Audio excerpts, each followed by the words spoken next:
Lawrence Bishnoi case में क्या कुछ ऐसा हो रहा है जो महाराष्ट्र पुलिस से छूट गया है या महाराष्ट्र पुलिस ने कुछ जानबूझकर एफआईआर में जोड़ दिया है। दोनों बातों के बीच एक सवाल ऐसा है जो शायद किसी को समझ में नहीं आ रहा है। पहले कि इतने बड़े हाई प्रोफाइल केस में एफआईआर का बदल जाना, पहले किसी और गैंगस्टर या माफिया का नाम होना और कुछ घंटे बाद लॉरेंस का नाम आ जाना।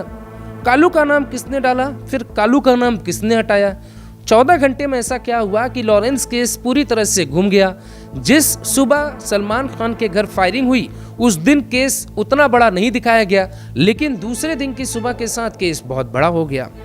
अब लॉरेंस बिश्नोई को मिट्टी में मिलाने का बयान देके महाराष्ट्र के सीएम शिंदे ने इस पूरी खबर को बहुत बड़े लेवल पे पहुंचा दिया है। मैं अभिषेक चतुर्वेदी हमारे साथ हैं और लॉरेंस पे लगातार लिख रहे हैं। लॉरेंस की लव स्टोरी से लेकर लॉरेंस कैसे अपराधी बना और लॉरेंस के गांव से लेके लॉरेंस के तिहाड़ जेल से होते हुए बठिंडा जेल तक की पूरी कहानी अभिषेक को जुबानी याद हो चुकी है। अभिषेक, मैं ये जानना चाहता हूँ कि सलमान खान वाले केस में आप लगातार लिख रहे हैं, पुलिस की एफआईआर पर कुछ लोग सवाल उठा रहे हैं और जो क्राइम को कवर करते हैं हमारे देश के रिपोर्टर, उनकी रिपोर्ट ये दावा करती है कि सब कुछ वैसा नहीं है जैसा होना चाहिए। आपने क्या देखा अपनी रिसर्च के दौरान? अगर मैं बताऊं सर, तो सबसे पहली बात तो ये है कि जब हम लोग लॉरेंस वाली खबर हमने सर्च की, आप अगर अभी गूगल पे भी सर्च करेंगे लॉरेंस की खबर, तो 14 अप्रैल को जो एफआईआर दर्ज की मुंबई पुलिस ने, वो करीब सुबह 5 बजे की घटना है। उसके बाद ये 2-4-5 घंटे इनको ये पता करने में लगा, और आमतौर पर सभी केस में लगता है कि इस केस में हाथ किसका है। तो सबसे पहले नाम आया विशाल और वो कालू का, जो गुरुग्राम में रहता है। अब ये दो राज्यों के पुलिस के बीच मिसकम्युनिकेशन है या फिर क्या है, ये पहले विशाल कालू का नाम लेते हैं, कालू का लॉरेंस से कोई नाता नहीं था। फिर उसको जोड़ा गया कि ये रोहित गोदारा गैंग का है, रोहित गोदारा का नाता लॉरेंस से जोड़ा गया, और उसके बाद फाइनली फिर लॉरेंस का नाम आया। लॉरेंस गैंगस्टर है, एफआईआर में नाम आना, उसके ऊपर कई एफआईआर हैं, 50 से ज़्यादा मुकदमे दर्ज हैं, एक और एफआईआर उसके ऊपर होगी। लेकिन सवाल ये है कि क्या इसके पीछे कोई और भी था? सलमान खान की सुरक्षा का मुद्दा देश के लिए भी बड़ा है, मुंबई पुलिस के लिए भी बड़ा है, एक अभिनेता है, और वो भी तब आप सोचिए कि 4-5 दिन पहले 14 तारीख को ये घटना होती है, और उसके बाद आप जब ये अभी आज 20 तारीख है, तो सलमान खान के घर 5 दिन बाद एक कार भी पहुंच जाती है। उस कार में तो कुछ भी हो सकता था ना, अंबानी के घर के बाहर जिलेटिन वाली कार मिलती है। आप सोचिए कि जब इतने बड़े बिजनेसमैन जिनकी सुरक्षा, जो अपनी सुरक्षा पे खुद करोड़ों खर्च करते हैं, उनके घर के बाहर कार उस टाइप की पहुंच जाती है। तो सलमान के घर के बाहर जो ओला की कार पहुंची थी, और वो किसी ने बुक भी नहीं की थी, गाजियाबाद के किसी लड़के ने बुक की थी। वो कह रहा था कि मैं तो इसलिए बुक किया क्योंकि मैं चाहता था वो, और एक उसमें उसका कहना है कि मैं प्रैंक कर रहा था। सबसे पहले आप ज़रा सोचिए, नोट कीजिएगा बातों को ज़रा, पुलिस भी इसको रिकॉर्ड करेगी, उसके बयान को रिकॉर्ड करेगी। आनन फानन में उसको गाज़ियाबाद से मुंबई ले जाया गया, कोर्ट में पेशी हुई, 2 दिन के रिमांड पे भेज दिया। हो सकता है वो कुछ बताए, लेकिन सबसे बड़ी बात जानते हैं इस केस में क्या है? सबसे बड़ी बात ये है कि आप जब इसको जो यहाँ से रोहित त्यागी को उठाया इन्होंने गाज़ियाबाद से, गोविंदपुरम जगह है गाज़ियाबाद में, वहाँ से इसको अरेस्ट किया इन्होंने। अब उस जगह से गाज़ियाबाद हो या फिर यूपी के और कई इलाके, अब लॉरेंस पे जब सख्ती बढ़ी थी, जब मूसेवाला वाला केस हुआ होगा, आपको याद होगा, तो मूसेवाला केस के बाद लॉरेंस के गुर्गे राजस्थान, पंजाब, हरियाणा, इन 3 राज्यों में पकड़े गए थे कई सारे जगहों से। उसके बाद क्या हुआ कि पता चला, पुलिस को खबर मिली, खुफिया इनपुट मिला कि ये लोग यूपी में भी छिप सकते हैं। अब यूपी में तो बाबा का बुलडोजर है, लेकिन सवाल ये है कि ये लोग यहाँ भी छिपे थे, और लॉरेंस के नाम पे कई बार यूपी के बिजनेसमैन से भी रंगदारी मांगी गई। यहाँ सिर्फ यूपी यहाँ नहीं है, आप देखिए कि उसके गुर्गे कई देशों में बैठे हैं, कनाडा, अमेरिका, गोल्डी बराड़ बाहर बैठा है, उसका एक और गुर्गा, वो उसका भाई अनमोल बिश्नोई, कहते हैं अमेरिका में बैठा है, वही ये वाला केस करवाया है पूरा, जो सलमान वाला है। लेकिन सवाल है कि क्या बड़े, जैसे मुंबई में दशकों पहले जब कुछ भी होता था तो मुंबई पुलिस दाऊद का नाम लेके कह देती थी ये तो भाई उसका मामला है, उसके बाद फाइल खुलती थी, फिर बंद हो जाती थी, दाऊद को तो लाया नहीं गया। तो क्या सलमान वाले केस में भी यही हो रहा है? और शायद जो आप इशारा कर रहे हैं कि चारों तरफ से ये जो कहानी है वो घूम रही है, और इसमें एक तो पंजाब आ गया, हाँ। पंजाब की जेल बठिंडा आ गई, दूसरा यूपी का गाज़ियाबाद आ गया, और तीसरा मुंबई का सलमान खान का घर आ गया। आप ये बताइए, आप ये समझाइए कि लॉरेंस की जो हिस्ट्री आप देखते हैं या पढ़ते हैं, लिखते हैं, उस हिस्ट्री में क्या आपको ऐसा लगता है कभी कि लॉरेंस इस तरीके से मतलब हमला करता है, या मतलब उसका स्टाइल क्या है? क्योंकि जब भी कोई अपराध होता है तो अपराध का मोटिव चेक किया जाता है कि अपराध के पीछे की वजह क्या है। आपको दिखता है कि मतलब इसमें लॉरेंस इन्वॉल्व है, या फिर महाराष्ट्र में चुनाव है और शिंदे अपनी कानून व्यवस्था को हाइप देने के लिए कि मेरी कानून व्यवस्था बहुत अच्छी है, इसलिए लॉरेंस का नाम ले लिया? सेकंड ये कि सलमान खान के बहुत से चाहेते महाराष्ट्र में रहते हैं और सलमान खान का एक बहुत बड़ा वोट बैंक भी है, वो उस पर नज़र थी, इसलिए 14 घंटे के भीतर, क्योंकि ये बहुत से सवाल उठ रहे हैं। यहाँ देखिए 2 तरह की थ्योरी हो सकती है।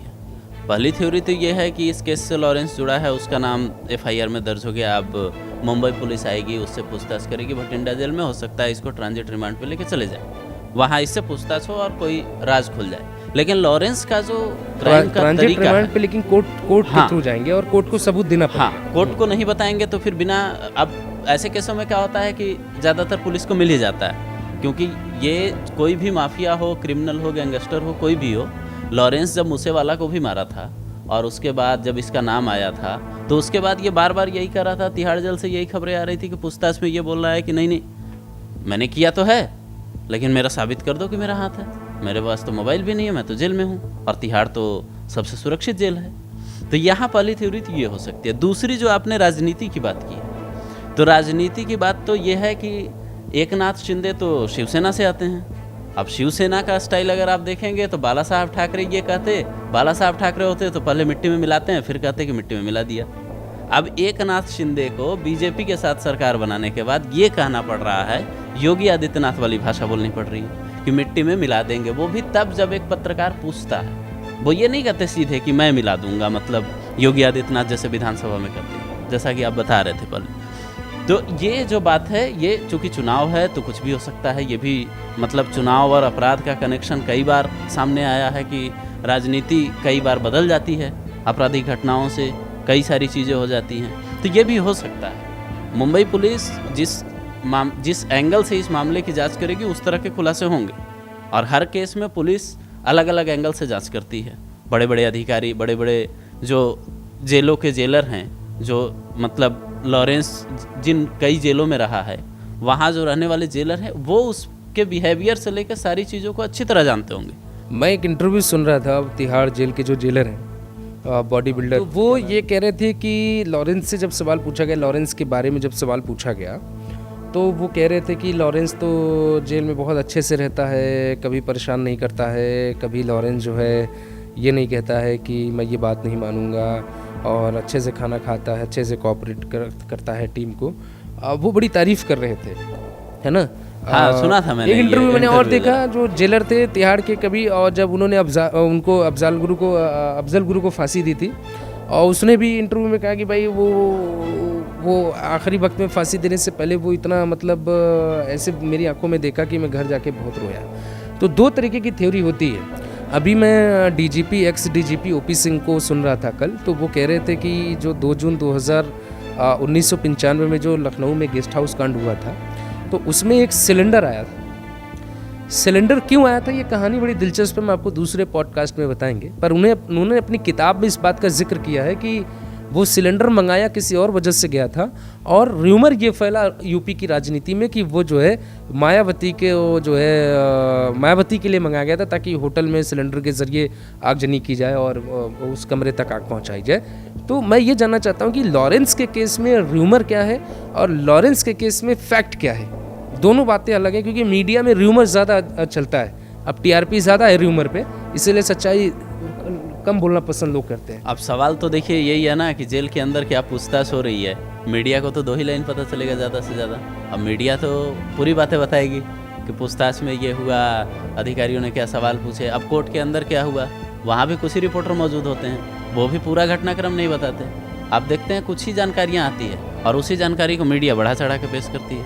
ये भी हो सकता है सलमान वाले केस की जो जाँच चल रही है, इसमें लॉरेंस का हाथ होना ना होना ये तो पुलिस को साबित करना है और कोर्ट में साबित होना है। लेकिन फ़िलहाल जो सामने कहानी है, ये जो कार वाली कहानी हुई है, ये ज़्यादा सनसनीखेज है। अगर कार के अंदर कुछ ऐसा होता तो क्या हो सकता था, आप खुद सोचिए कितनी बड़ी घटना हो सकती थी। तो लॉरेंस के साथ, तो लॉरेंस हो या फिर मतलब कोई भी बड़ा गैंगस्टर हो, जैसे आप बता रहे थे कि जेलर बड़ी तारीफ कर रहे थे उसकी, कर रहे थे कि वो तो अच्छे से खाता है, तो भाई लॉरेंस का तो घर ही हो गया ना वो। अब लॉरेंस जैसे लोग बाहर आ नहीं सकते। आप देखिए उसकी दुश्मनी कितनी है बाहर, वो तो अंदर जेल में रह के खुद को महफूज समझ रहा है। आप सोचिए लॉरेंस को दिल्ली पुलिस ये कह रही है कि मैं तिहाड़ जेल में नहीं रख सकता हूँ। अब तिहाड़ सबसे सुरक्षित जेलों में से है। आप जब दुनिया से किसी को भी, और जेलर साहब तारीफ कर रहे थे, आप सोचिए, लोग कह रहे थे कि जेलर साहब के चेहरे पे डर दिख रहा है। ऐसा लोग कमेंट में लिख रहे थे कि जेलर साहब सच नहीं बता रहे। जेलर साहब तो बॉडी बिल्डर है ना, डरने की तो बात होनी नहीं चाहिए थी उनको।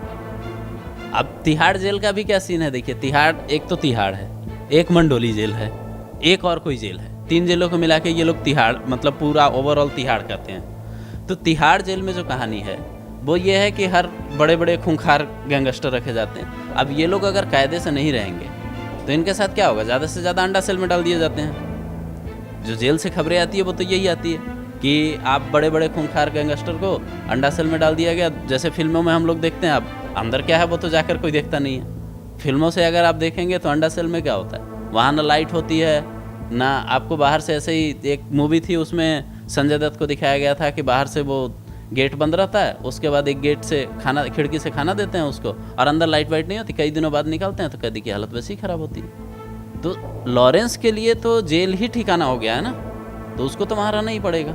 अब अगर कोई मान लीजिए कोई मतलब संत आदमी है और वो पूजा करके खुश नहीं है, तो फिर ये कैसे हो सकता है? वो तो पूजा करके ही खुश रहेगा ना कोई संत आदमी। अब बिल्कुल यही देखा भी गया था कि जब उन्होंने एक चैनल को जब इंटरव्यू प्रकाशित हुआ था लॉरेंस का, तो लॉरेंस ने साफ साफ ये कह दिया था कि ये फ़ोन अरेंज किया है इंटरव्यू के लिए, और जब इंटरव्यू ख़त्म होगा तो फ़ोन हटा देंगे। तो आप समझ सकते हैं कि कहानी क्या है। लेकिन सलमान खान के घर के बाहर ओला वाली कार क्यों पहुंची थी, ये प्रश्न बहुत बड़ा है। बहुत ढेर सारी डिटेल्स के साथ आपको इस पर भी एक वीडियो बनाकर दिखाएंगे, बताएंगे कि आखिर उस कार के पीछे की असली वजह क्या है, क्योंकि कोई भी सामान्य व्यक्ति लॉरेंस के केस में खुद को नहीं डालना चाहेगा, जैसा गाजियाबाद के त्यागी का कहना है कि हम तो मजाक कर रहे थे।